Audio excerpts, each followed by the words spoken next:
또 자기를 청한 자들에게 이르시되 내가 점심이나 저녁이나 베풀거든 벗이나 형제나 친척이나 부한 이웃을 청하지 말라. 두렵건대 그 사람들이 너를 도로 청하여 내게 가품이 될까 하노라. 잔치를 베풀거든 차라리 가난한 자들과 몸 불편한 자들과 저는 자들과 맹인들을 청하라. 그리하면 그들이 갚을 것이 없으므로 내게 복이 되리니 이는 의인들의 부활시에 내가 가품을 받겠음이라 하시더라. 함께 먹는 사람 중에 하나가 이 말을 듣고 이르되 무릇 하나님의 나라에서 떡을 먹는 자는 복되도다 하니 이르시되 어떤 사람이 큰 잔치를 베풀고 많은 사람을 청하였더니 잔치할 시각에 그 청하였던 자들에게 종을 보내어 이르되 오소서 모든 것이 준비되었나이다 하매 다 일치하게 사용하여 한 사람은 이르되 나는 밭을 샀으므로 아무래도 나가 보아야 하겠으니 청컨대 나를 양해하도록 하라 하고 또 한 사람은 이르되 나는 소 5겨리를 샀음에 시험하러 가니 청컨대 나를 양해하도록 하라 하고 또 한 사람은 이르되 나는 장가 들었으니 그러므로 가지 못하겠노라 하는지라. 종이 돌아와 주인에게 그대로 고하니 이에 집주인이 노하여 그 종에게 이르되 빨리 시내의 거리와 골목으로 나아가서 가난한 자들과 몸 불편한 자들과 맹인들과 저는 자들을 데려오라 하니라. 종이 이르되 주인이 이어 명하신 대로 하였으되 아직도 자리가 있나이다. 주인이 종에게 이르되 길과 산울타리가로 나아가서 사람을 강권하여 데려다가 내 집을 채우라. 함께 보십니다. 내가 너에게 말하노니 전에 청하였던 그 사람들은 하나도 내 잔치를 맛보지 못하리라 하였다 하시니라. 아멘. 주님 아버지, 고난의 한 주간을 지내면서 주님의 십자가의 사랑 우리를 감동시키게 하여 주옵소서. 주님의 그 사랑이 우리의 마음속에 촉촉히 스며들게 하셔서 나를 위해 십자가에 달리신 그 주님, 내가 주님을 사랑합니다. 주님, 내가 주님의 뜻을 따라 살겠습니다. 은혜 허락하여 주옵소서. 이런 마음으로 순환의 한 주간을 지내게 하셔서 믿음이 진보하고 주님을 사랑하는 마음이 더해가게 하시며 어떤 거나 어떤 질고가 있을지라도 능히 이겨낼 수 있는 하나님의 사람들로 성숙해 갈 수 있도록 축복하여 주옵소서. 누가복음을 통하여서 주님의 행적을 더듬어가고 있습니다. 주님의 말씀, 주님의 치유, 주님의 행하신 모든 일들 하나하나 우리의 마음에 깊이 새기게 하셔서 우리가 오늘을 어떻게 살아가야 될지 깊이 묵상하게 하시고 성령님께 도움을 구하는 귀한 시간들을 되게 하셔서 우리의 모습들이 정말 하나님의 사람들의 모습들로 날마다 변화되어 갈 수 있도록 축복하여 주옵소서. 늘 수요일마다 찬양으로 수고하는 체르빔 찬양대 대원들을 위해서 기도합니다. 마음의 평안 주시고 삶의 기쁨 허락하여 주옵시며 행하는 일들 속에 행복 허락하여 주시어서 이 자리에서 찬양할 때마다 행복의 겨워 주님의 사랑의 겨워 기쁨으로 찬양할 때 이 성전에 하나님의 영광이 가득하게 하시고 하나님 앞에 기쁨이 되게 하여 주옵소서. 성도들에게 은혜가 되게 하여 주옵시고 한 주간 한 주간을 지내면서 간증과 고백이 많아지게 하셔서 그 마음으로 주님을 찬양하는 복 있는 시간들이 되게 하여 주옵소서. 예수님의 이름으로 기도하옵나이다. 아멘. 할렐루야. 예. 여러분 집 옆에 꽃이 다 떨어졌습니까? 예. 꽃은 언젠가는 떨어지지만 여러분의 옆에 계시는 꽃들은 떨어지지 않을 것입니다. 한번 인사합니다. 아름다우십니다. 이렇게 한번 인사해. 비에도 떨어지지 않고 오셔서 고맙습니다. 네. 옆에 있는 사람이 꽃 안 같아요? 할미꽃도 꽃이잖아요. 네. 할미꽃이라 죄송. 여러분 얼마 전에 인터넷에 제가 아는 분이 할미꽃을 올렸는데 할미꽃이 그렇게 예쁜지 몰랐어요. 정말 이쁘더라고요. 그냥 그렇다고요. 그냥 이제 예수님께서 예루살렘으로 이제 올라가시는 도중에 이 마을 저 마을 들어가셔서 하나님의 말씀도 전하시고 병자도 고치시고 교훈도 주시고 그러면서 이제 예루살렘으로 올라가시던 중에 어떤 바리새인이 집에 청함을 받았어요. 이제 그 집에서 이제 안식일에 수정병 든 사람을 보시면서 안식일에 병자를 고쳐야 되냐 말아야 되느냐 이런 것을 가지고 안식일의 진정한 정신이 뭐다. 이제 안식일이 규례가 중요한 것이 아니고 그 규례들, 그 율법들이 사람을 위해서 있는 것이다. 이런 말씀을 하시고, 그래서 이제 잔치가 벌어진 집이었기 때문에 많은 사람들이 몰려와서 지난 주간에 이야기했죠. 유대인들은 3명 이렇게 이제 9명이 한 자리에 앉는데 그 자리에 앉는 것을 보면 어디가 상석이고 말석이라는 걸 알 수 있다고 그랬죠. 사람들이 저마다 상석에 앉으려고 하는 것을 보고 예수님께서 상석에 앉으려고 하지 마라. 나중에 더 높은 사람이 와서 거기 앉으려고 얼마나 무한하느냐. 그러나 말석에 가 있다가 주인이 나중에 상석으로 올라오라고 하면 그것이 얼마나 복이 되겠느냐. 섬김을 받으려고 하지 말고 섬겨라. 이제 그런 말씀, 지난 주간까지 우리가 묵상한 그런 말씀입니다. 오늘 본문의 사건도 예수님이 이제 잔치자리에 앉으셔서 하나님의 말씀을 증거하신 그 말씀 중에 하나입니다. 이제 먼저 지난 시간에 잔치에 온 사람들을 향하여서 말씀 다시 한번 반복합니다. 높은 자리에 앉은 사람들에게 높은 자리에 앉기를 즐겨하지 않고 말석에 앉으라고 하시면서 겸손에 대해서 이제 말씀을 하셨습니다. 이제는 이제 그 잔치자리에 온 사람들에게 말씀하시는 것이 아니라 잔치를 배설한 그 주인, 아마 바리새인들 중에서 지도자격에 있는 그 사람을 향하여서 예수님께서 말씀을 하십니다. 요점 뭐냐? 내가 이렇게 잔치를 베풀고 손님을 초대해서 손님들을 대접하는 것은 참 잘하는 것이다. 참 잘하는 것인데 가급적이면 가난하고 어려운 사람들을 대접하라. 그런 말씀을, 가급적이면 그런 사람들을 대접하라. 그런 말씀을 하십니다. 그래야 하늘나라에서 네 상급이 크다. 그렇게 이제 말씀을 하고 계십니다. 여러분, 이 말씀 우리의 생활에서 이제 이렇게 적용할 수 있습니다. 이 말씀 우리가 다른 사람을 섬기고 다른 사람을 대접하는데 비단 어려운 사람만 대접하고 어려운 사람만 섬겨라. 그런 말씀은 아닌 것입니다. 이 말씀의 뜻은 내게 갚을 수 있는 능력과 갚을 수 있는 기회가 있는 사람에게만 대접하지 말고 그런 갚을 수 있는 능력과 갚을 수 있는 기회가 없는 사람들을 먼저 대접하라. 이것이 더 가치 있는 것이다. 그러면 누가 갚아주신다? 하나님이 갚아주신다. 그러면 하늘의 상급이 쌓이게 될 것이라는 것입니다. 여러분, 그래서 이제 우리가 좀 이해를 돕기 위해서 선물과 뇌물의 차이를 좀 생각해 볼 필요가 있습니다. 여러분, 선물은 어떤 것입니까? 정말 순수한 마음으로 나누는 것, 베푸는 것, 주는 것, 드리는 것이 선물입니다. 그러면 뇌물은 여러분 무엇입니까? 엄밀하게 말하면 뇌물은 투자나 투자. 거래인 것이 뇌물입니다. 여러분, 뇌물은 이제 이런 것입니다. 내가 저 사람에게 예를 들어서 1억 정도의 혜택을 볼 일이 있어요. 저 사람이 인사권자고 경영권자입니다.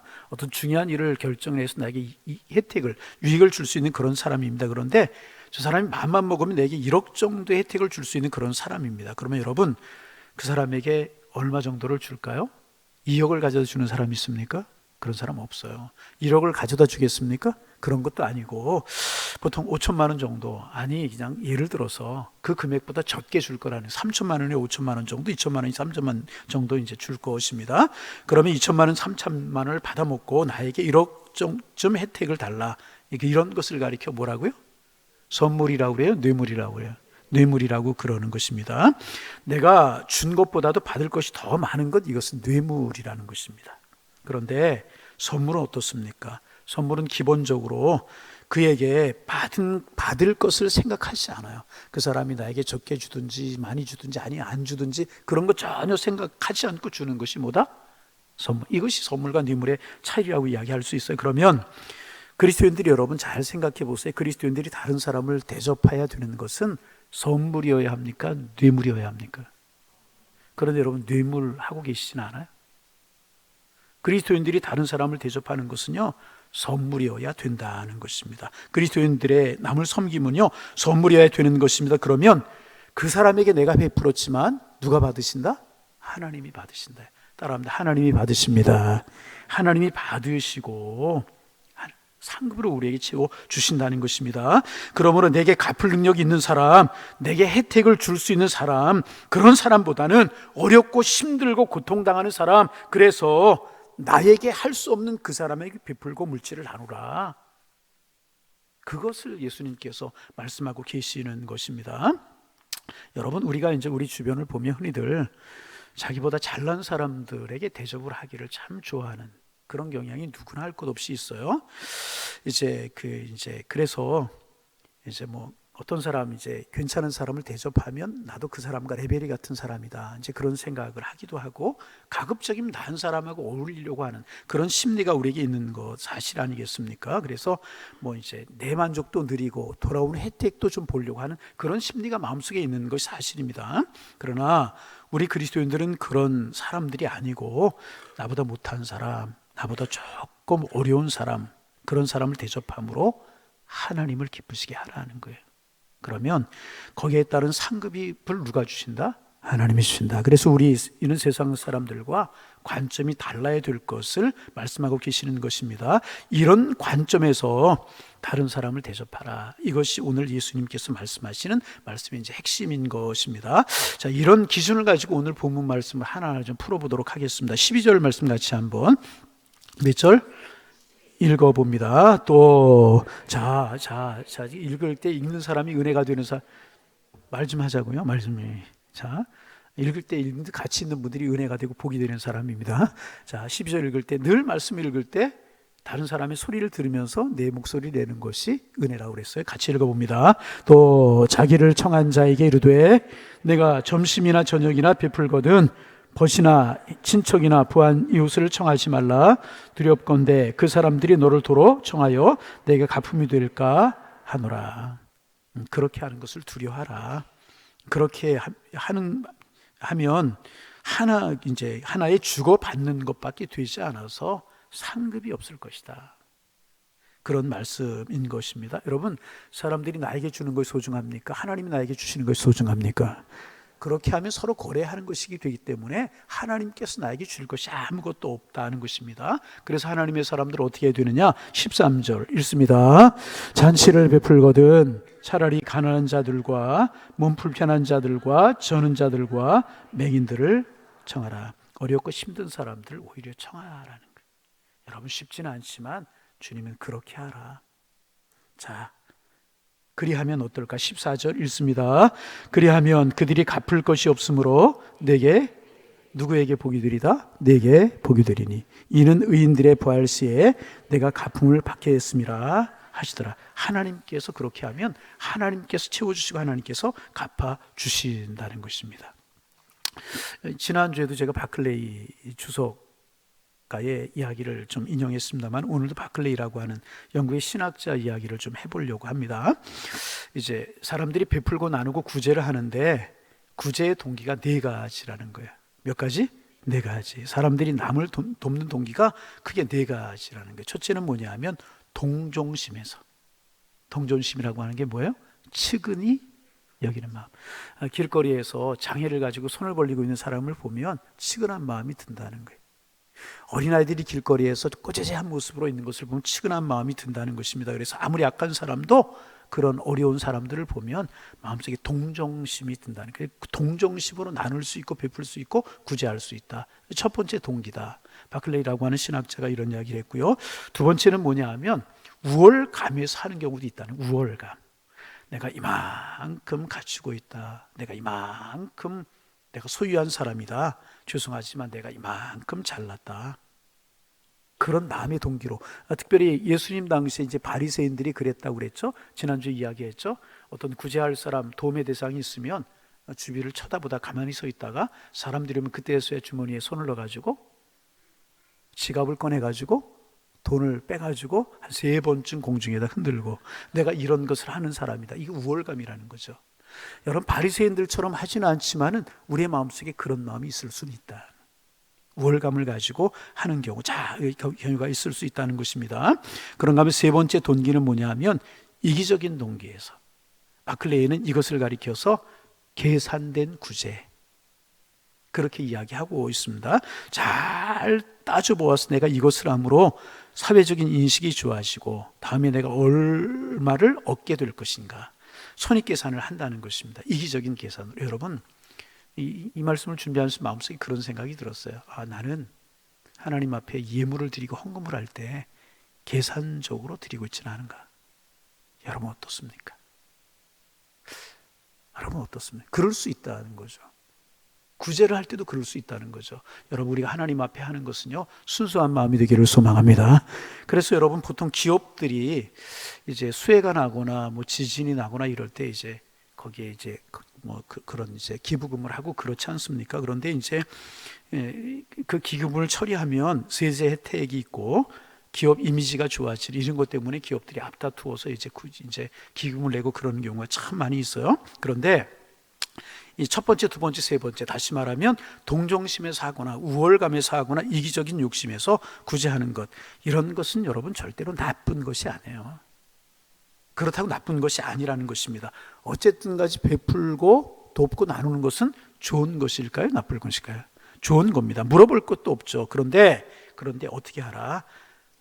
그것은 차원이 낮은 차원의 것이라는 거죠. 하늘의 상급이 크지 않다는 것입니다. 그래서 마크레이가 네 번째로 이제 어떤 구제를 이야기하고 있냐 하면 하나님의 명령에 따른 사랑의 실천으로 하는 구제. 다시 말하면 하나님의 명령, 어려운 이웃을 도와라, 베풀라, 나누라. 그런 하나님의 명령에 따라서 그 동기가 사랑이 되어서 실천하는 그런 구제, 그리고 이것이 그리스도인의 구제가 되어야 할 것이다. 마클레이라고 하는 신학자가 그런 이야기를 했습니다. 그래서 예수 믿지 않는 사람들도 구제를 할 때 동정심의 발로이든지 우월감이든지 계산된 것이든지 셋 중에 하나를 가지고 한다는 것입니다. 그러나 우리 그리스도인들, 하나님을 믿는 신앙인들의 구제는요, 하나님의 명령이기 때문에 사랑의 마음을 가지고 하는 것이 되어야 될 것이다. 이렇게 바클레이가 이야기를 했어요. 이것은 여러분, 내가 옳고 그름을 따질 수 있는 것이 아니라 하나님께서 명령하신 일이 어려운 사람에게 베풀고 나누라는 것입니다. 내 이웃을 내 몸과 같이 사랑하라. 그것의 일환으로, 그리고 이제 구제할 때 왼손이 하는 것을 오른손이 모르게 하라. 그 원칙을 가지고 해라.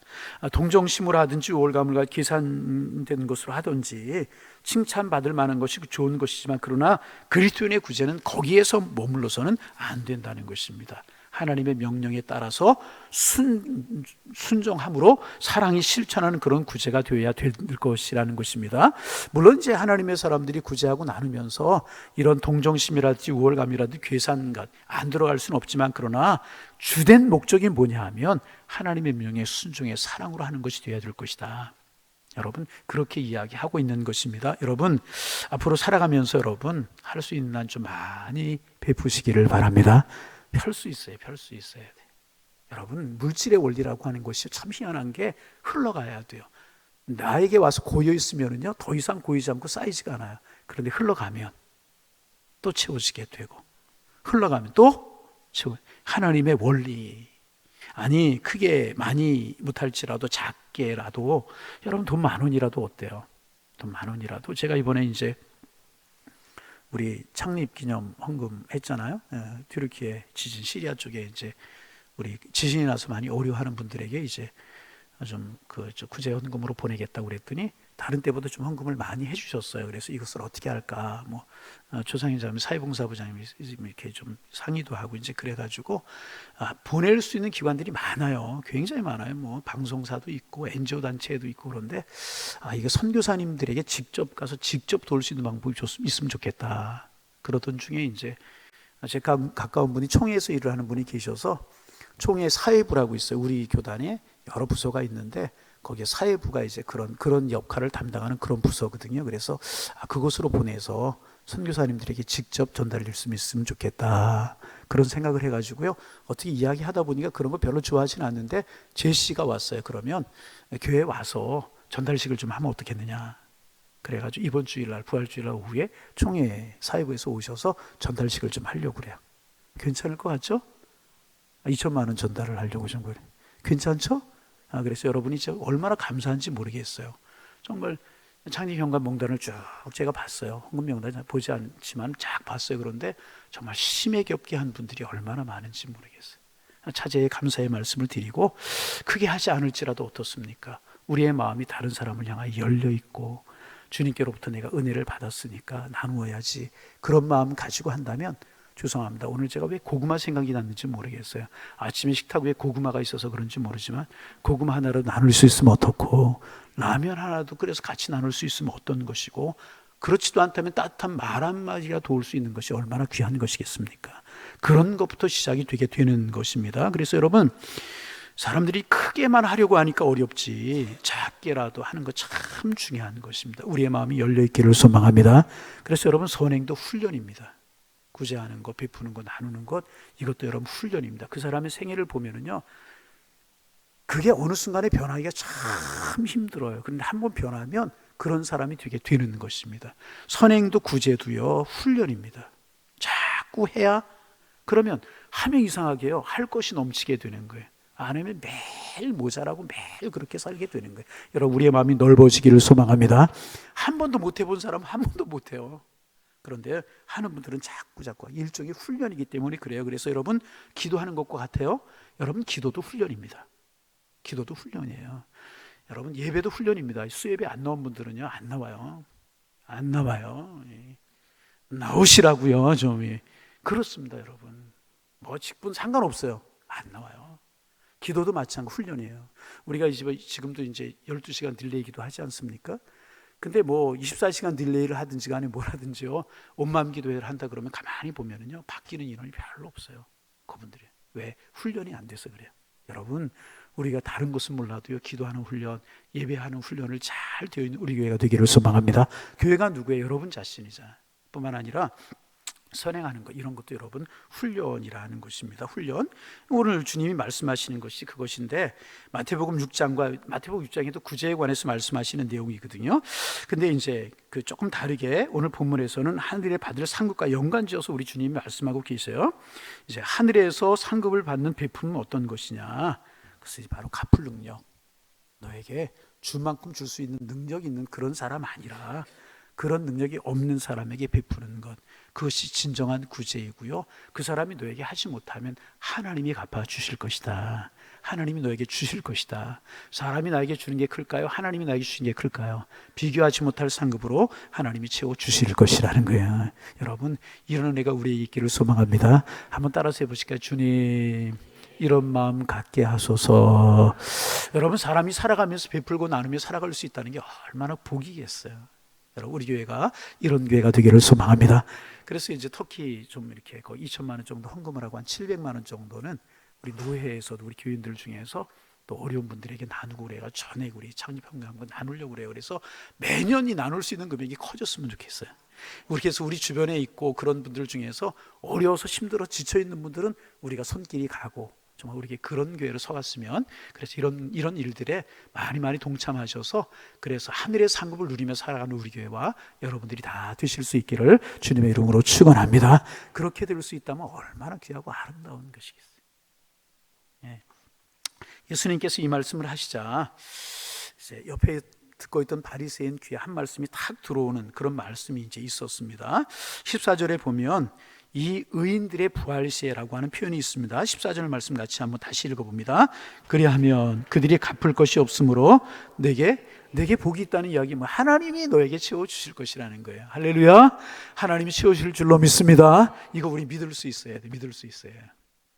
자, 이르되 무릇 하나님의 나라에, 이는 의인들의 부활시에, 거기 의인들의 부활시에라고 하는 말이 있는데, 이 말은 뭐냐 하면 히브리 사람들에게 이제 그 익숙한 관용적인 표현이었다고. 이제 그래, 이 말이 이제 그 의인시의 부활, 의인이 부활시에, 이 표현이 어떤 표현인가 하면, 마지막 때가 되면 주님이 재림하시잖아요. 그래서 새 하늘과 새 땅을 회복하실 날이 오게 될 것인데, 이 땅의 모든 악을 제하시고 사탄을 결박해서 무적행에 집어던지시고 주 안에서 먼저 잠든 자들을 일으켜 세우시고 백보자 심판을 베푸셔서 믿는 자들을 다 초청하시는, 그것이 이제 초청하실 그런 날이 있게 될 것인데, 이때를 가리켜 천국 잔치라고 그렇게 부르는데, 천국 잔치 때에 큰 상을 받으리라. 그것이 오늘 본문에 뭐라고 되어 있느냐? 14절에 의인들의 부활시에. 유대인들이 다 아는 관용적인 표현이 있다고, 익숙한 관용적인 표현이었다고 그래. 그래서 구원은 여러분, 그때 큰 주님이 주님이 재림하시고 천국 잔치가 벌어질 때, 그때를 말하는, 그때 큰 상급으로 하나님이 채워 주실 것이다. 그래서 여러분, 우리가 이제 기억해야 될 것이 있어요. 구원은 믿음으로 받아요. 믿으시면 아멘. 절대로 구원은 행함으로 받는 것 아닙니다. 구원은 뭘로 받아요? 여러분들에게 구원받을 만한 믿음이 있으십니까? 구원받을 만한 믿음이라고 하는 게 어떤 믿음이에요? 하나님의 살아계심을 믿고 예수 그리스도 나를 위해 십자가에 달려 돌아가심을 믿고 내가 그를 믿기만 하면 하나님의 자녀가 된다라고 하는 사실을 믿으면 우리는 구원받게 되는 거예요. 이 사실을 믿으십니까?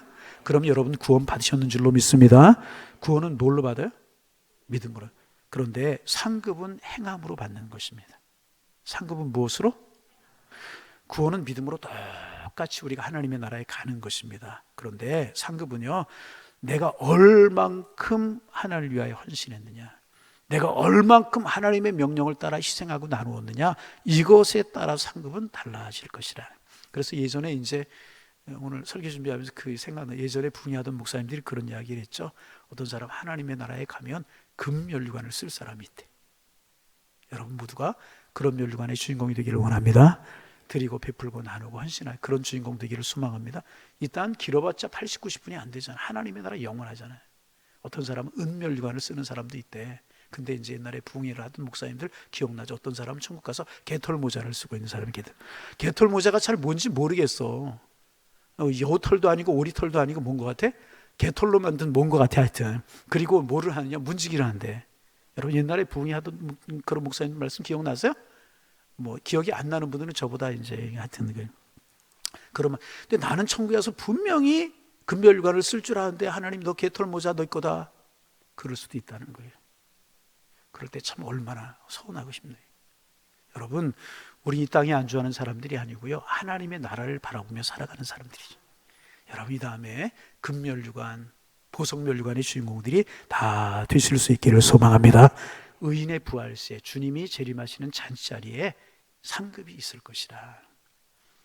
그러자 이제 함께 있던 사람 중에 하나가 하나님의 나라에서 떡을 먹는 자는 복되도다, 그런 이야기를 합니다.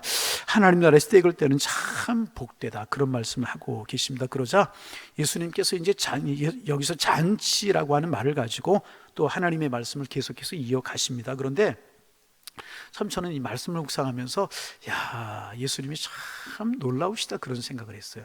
왜 그러냐 하면 예수님께서 지금 말씀의 가르침을 전개하는 그 전개를 한번 보세요. 처음에 수정병 든 사람의 문제를 가지고 안식일에 관한 교훈을 주셨어요. 그렇죠? 안식일에 관한 교훈을 주시고 나셔서 거기 많은 사람들이 자연스럽게 모였어요. 그러자 너희가 상자를 탐하지 말고 말 속에 앉아라, 섬김의 본을 가져라, 그런 말씀, 겸손을 가져라, 그런 말씀을 이제 하셨습니다. 그러면서 이번에는 대상을, 잔치를 베푼 사람을 향해서 말씀하시면서 있는 사람, 가진 사람이 아니라 어려운 사람에게 베풀어라, 하나님의 나라의 상급이 클 것이다, 그런 말씀을 이제 하고 계십니다. 그 다음에 네 번째로 어떻게 옮겨가느냐, 그러면 잔치에 관한 말씀을 계속하고 계시니 어떤 사람이 잔치에 참여하게 되는가, 잔치에 참여하는 할 사람에 대해서 우리 예수님 말씀하고 계십니다. 이 논리를 한번 보시고 가르침의 교훈을 한번 보세요. 얼마나 매끄럽게 연결이 되고 있어요. 저도 예수님처럼 이렇게 설교를 잘했으면 좋겠어요. 말도 잘했으면 좋겠고. 그래서 가끔 TV를 보면은 참 설교 잘하시고 말 잘하는 이런 목사님들을 보면 얼마나 부러운지 몰라. 여러분은 제가 좋지만 저는 또 부러운 분이, 웃자고 이야기하면 좀 웃을 수도 있고 그래요. 참 예수님의 모습이 부러워요. 그죠? 얼마나 이게 그래, 얼마나 설득력이 있고 바리새인들이 예수님의 책을 잡으려고 아무리 해도 책 잡을 게 없는 거예요. 얼마나 매끄럽게 예수님께서 논리 전개를 하면서 거침이 없으시고요, 얼마나 분명한 교훈을 주고 계십니까? 여러분 이런 예수님의 말씀에서 은혜 받으실 수 있기를 바랍니다. 그리고 이제 실제적인 교훈을 하게 하시게 되는 겁니다. 15절 말씀부터 쭉 우리가 몇 절까지 읽냐면 21절까지를 같이 한번 읽어봅니다. 15절부터 함께 먹는 사람 중에 하나가 이 말을 듣고 이르되 무릇 하나님의 나라의 떡 먹는 자는 복되다, 떡 먹는 자는 복되다, 그렇게 이야기를 합니다. 그러자 예수님께 16절 이르시되 어떤 사람이 큰 잔치를 베풀고 많은 사람을 청하였더니 17절 잔치할 시각에 그 청하였던 자들에게 종을 보내어 이르되 오소서 모든 것이 준비되어 있나매 다 일치하게 사용하여 한 사람은 이르되 나는 밭을 샀음에 아무래도 나가 봐야 하겠으니 청컨대 나를 양해하도록 하라 하고, 또 한 사람은 이르되 나는 소 5겨리를 샀음에 시험하러 가니 청컨대 나를 양해하도록 하라 하고, 또 한 사람은 이르되 나는 장가 들었으니 그러므로 가지 못하겠노라 하는지라. 종이 돌아와 주인에게 그대로 고하니 이 집 주인이 노하여 그 다음 그 종에게 이르되 빨리 시내의 거리와 골목으로 나가서 가난한 자들과 몸 불편한 자들과 맹인들과 저는 자들을 데려오라 하니라. 21절 중간쯤 보면 집주인이 노하였다. 집주인이 노하였다 그런 말씀이 있습니다. 여러분 우리가 이 말을 이해하기 위해서는요 유대인의 관습을 우리가 좀 이해할 필요가 있습니다. 유대인들은 어떤 집에 이제 뭐 생일 잔치가 있거나 뭐 결혼식이 있거나 무슨 잔치가 있을 때 미리 이제 준비를 하지 않습니까? 그런데 그 잔치에 몇 명 정도 올 건지를 정확하게 미리 계산하고 예측을 한다고 그래요. 그래서 음식을 준비한다고 이제 그래요. 왜냐하면 팔레스타인이라고 하는 나라가 더운 지역이잖아요. 그래서 음식 보관이 어렵다는 거예요. 음식을 남겨놓을 수 없는 그런 이제 그 여유가 되지 않았고, 그리고 그때는 어려운 시대였기 때문에 음식을 넉넉하게 준비할, 보관이 어렵고 넉넉하게 음식을 준비할 수 있는 여유가 없었기 때문에 정확하게 올 사람들을 미리 파악을 해서 계산해서 그 인원에 맞추어서 정확하게 음식을 준비했다고 이제 그래요. 그래서 이 사람들을 정확하게 숫자를 계산했다고. 우리나라는 대충, 제가 제 결혼식 때도요 손님들이 생각했던 것보다 엄청 많이 와가지고 음식이 모자라 쩔쩔맸던 적이 있었어요.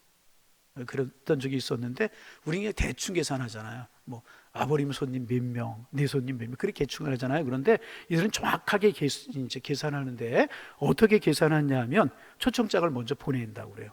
초청장을. 그래서 여러분 서양 사람들이 이런 걸 잘하잖아요. 초청장을 보내는데 몇 날, 몇 월, 며칠 어디서 이제 파티가 있습니다. 잔치가 있습니다. 초청장을 보내면서 그 밑에 이제 반드시 뭐라고 쓰냐 하면 반드시 회신을 해달라고. 잔치에 참석할 건지 참석하지 않을 건지를 회신해 달라고 이제 꼭 기록을 이제 하고, 유대인도 이제 그랬다고 이제 그래요. 그리고 그 이제 반응을 하는 것을 보고 거기에 맞춰서 정확하게 이제 1차로 이제 정확하게 음식을 준비한다고 그러는데 이것을 1차 초청이라고 그런다고 그래요. 초청장을 보내서 올 거냐 올 거냐 확답을 받는 게 1차 초청이라고 이제 초청이라고 부른다고 그래요. 그런데 이제 일주일 정도 전에 10일이나 일주일 정도 전에 초청장을 발송하고 거기에 대해서 이제 응답을 듣는다고 이제 그래. 그런데 1차 초청에서는요 거절을 해도요 이것은 예의에 어긋나는 일이 아니었다고 그래요. 내가 사정이 있어서 형편한데 참석을 못합니다. 결코 이건 결례가 아니었다고 그래요. 1차 초청에서 이제 못 간다 그렇게 하는 것은 결례가 아니었다고 그래요. 그런데 1차 초청장을 보냈을 때 회신을 하는데 가겠습니다, 오겠다 이제 그렇게 해놓고 2차 초청에 안 오는 사람들이 있었다는 거예요. 중동의 문화에서는요 그 2차 초청에 안 오는 사람들은 선전포고와 같은 것이었다고 그래요. 여러분 선전포고가 뭐예요? 너 나랑 싸우자, 원수 맺자, 그런 거 아니겠습니까? 일반적으로 무례한 행동이라고 그렇게 여겼는데 어떤 지역에서는 그것을 선전포고와 같이 중하게 여기는 그런 관습도 있었다고 그래요.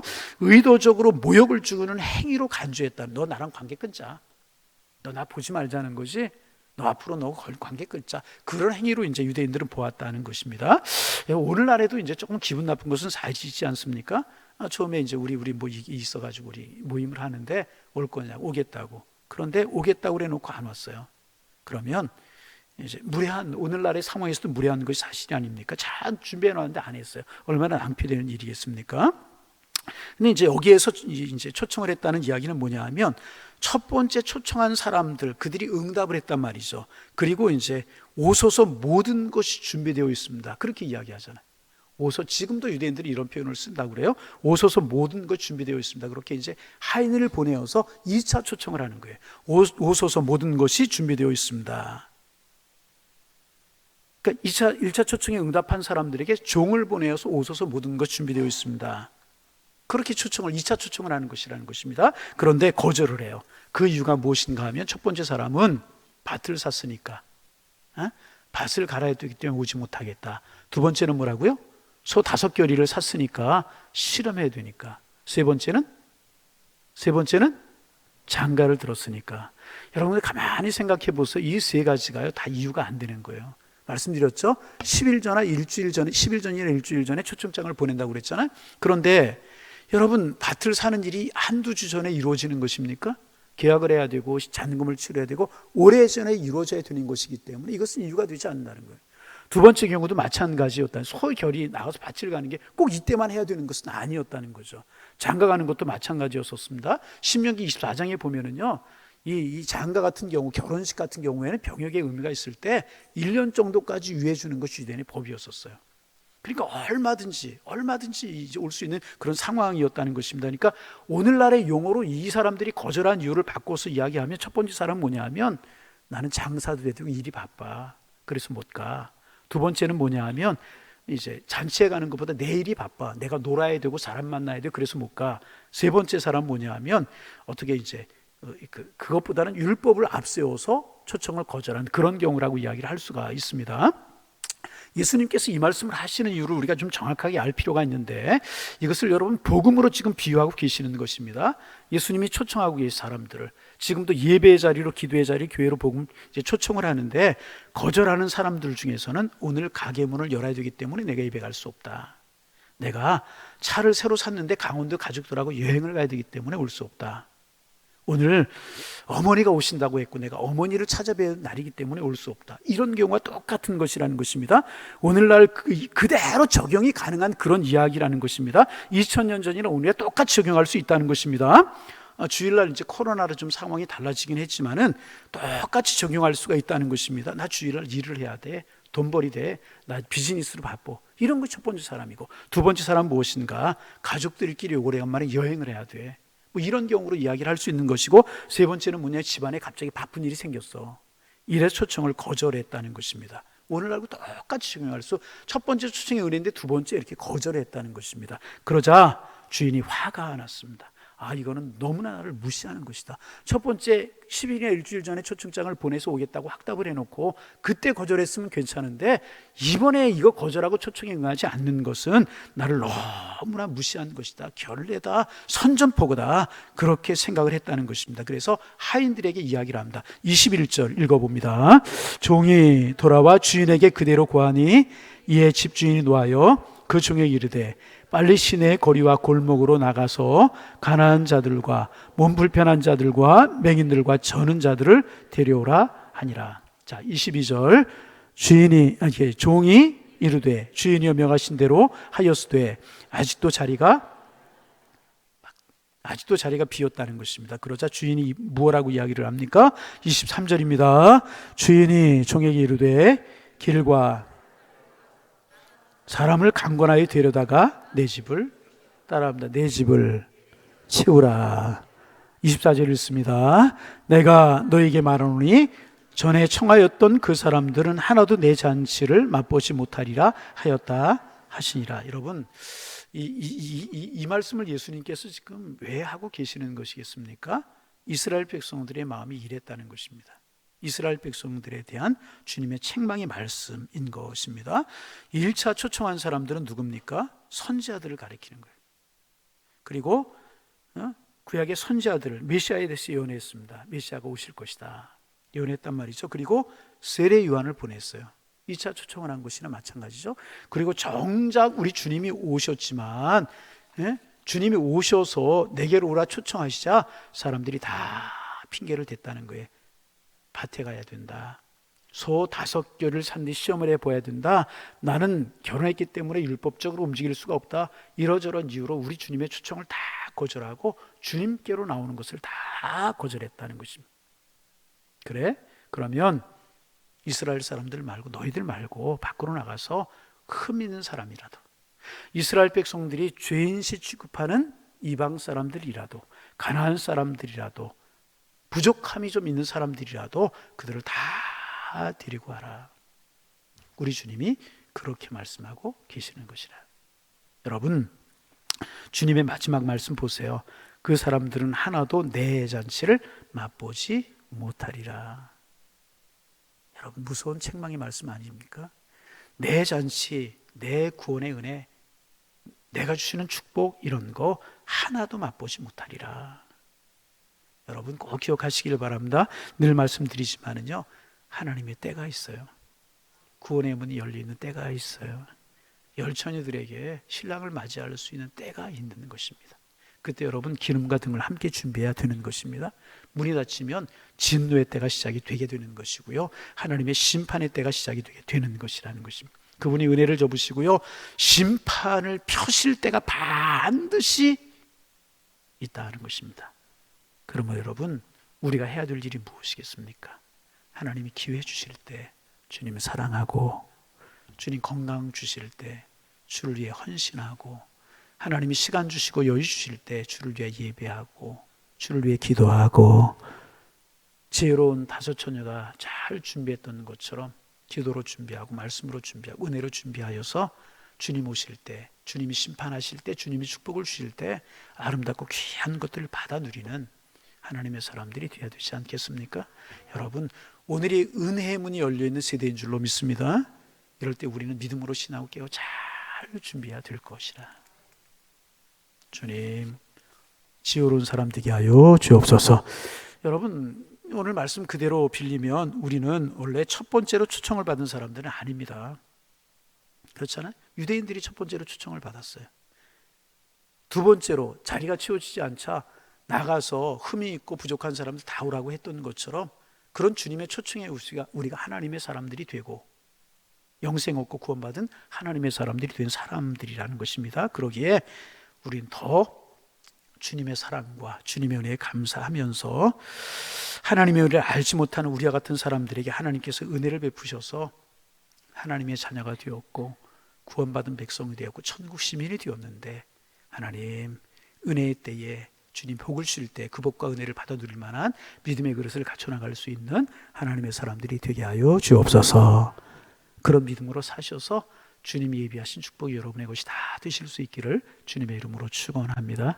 수요예배 때 한번 말씀드렸나요? 제가 복음 생명 시간에 늘 말씀드리는 것인데, 말씀드린 것 같아요. 수요예배 시간에 갑자기 그 말씀 드리고 싶은 생각이 들어요. 우리는 어떤 사람들이냐? 유정란 같은 사람들이다. 그런 이야기 많이 했죠? 결혼이 두 개 있어요. 요거는 뭐예요? 유정란, 요거는 무정란. 대답해 보세요. 다시 순서 바꿔볼까요? 요거는 뭐예요? 무정란. 요거는 뭐예요? 아니, 무정란이라고 그래. 좋고 유정란이라고 돼요. 둘 다 똑같니? 무정란, 유정란. 겉으로 보기에 달라요? 똑같아요? 똑같습니다. 구별할 수 있는 사람이 있어요? 구별할 수 있는 분 계시면 제가 큰 상을 내릴게요. 제주도 5박 6일 구별하지 못해요. 구별하려면 어떻게 된다고요? 부엌에다 넣건가 아니면 암탉 21을 품게 하는 거예요. 무정란 어떻게 될까요? 무정란 어떻게 될까요? 썩어버려요. 여러분, 계란 썩는 냄새 맡아보셨어요? 얼마나 지독한지 몰라요. 썩어버려요. 무정란은. 유정란은 달걀 껍질이 깨지면서 생명체가 나와요. 병아리가 나와요. 하얀 병아리가 나와요. 노란 병아리가 나와요. 여러분, 엄청난 차이잖아요. 그런데 그 차이의 기본이 뭐예요? 겉모습 똑같아요. 여러분, 우리 예수 믿어도 세상을 살아나가면서 고난 있고 질고 있을 수 있어요. 어려움이 있을 수 있어요. 그렇잖아요. 세상을 살아가면서 힘들 수도 있단 말이죠. 그러나 우리에게는요, 예수 그리스도로부터 유정란처럼 생명이 온 사람들인 줄로 믿습니다. 세상 사람들과는 비교하지 못할 축복이 우리에게 있는 거예요.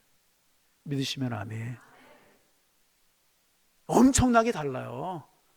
결혼의 껍질이 깨지는 것처럼 이 땅을 우리가 다 살고 난 그 후에 엄청나게 우리는 다른 생명을 살아가고 다른 신분을 살아가는 사람들이라는 것입니다. 이것이 우리가 주님이 우리를 초청해 주셨기 때문에 우리가 이런 특권을 누리게 되었다는 것입니다. 여러분, 이런 특권을 누리는 하나님의 사람들답게 하늘을 바라보며 살아가실 수 있기를 바랍니다. 통넓게 주님의 명령을 따라 베풀고 나누고, 그래서 하늘의 상급을 이 땅에 쌓으면서 하늘의 싸움에 살아가는 하나님의 사람들 되셔서 주님이 예비하신 축복과 상급이 여러분의 것이 다 되실 수 있기를 주님의 이름으로 축원합니다. 축원합니다.